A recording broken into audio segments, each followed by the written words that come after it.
পশ্চিম বর্ধমান জেলার মাধ্যমিক পরীক্ষা কেন্দ্র পরিদর্শনে রাজ্য মধ্যশিক্ষা পর্ষদের সভাপতি রামানুজ গঙ্গোপাধ্যায় বৃহস্পতিবার মাধ্যমিক পরীক্ষার শেষ দিনে দুর্গাপুরের নেপালি পাড়া হিন্দি হাই স্কুলের মাধ্যমিক পরীক্ষা কেন্দ্র পরিদর্শন করলেন রাজ্য মধ্যশিক্ষা পর্ষদের সভাপতি রামানুজ গঙ্গোপাধ্যায়।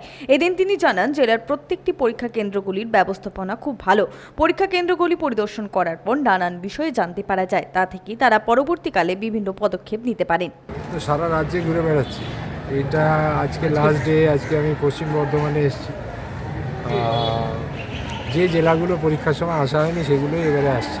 পশ্চিম বর্ধমানের আগে পরীক্ষার সময় আসা হয়নি, তো স্বাভাবিকভাবে এখানে এসেছি। এবং যেটা দেখে ভালো লাগছে, সব জায়গার ব্যবস্থাপনা খুব ভালো, অ্যাটেন্টিভলি কাজ হচ্ছে ম্যাক্সিমাম জায়গায়।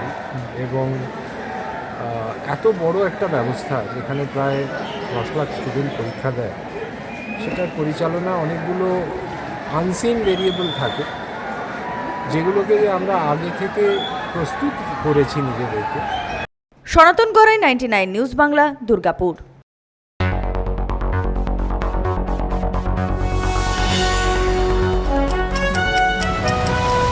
আপনারা দেখছেন 99 নিউজ বাংলা।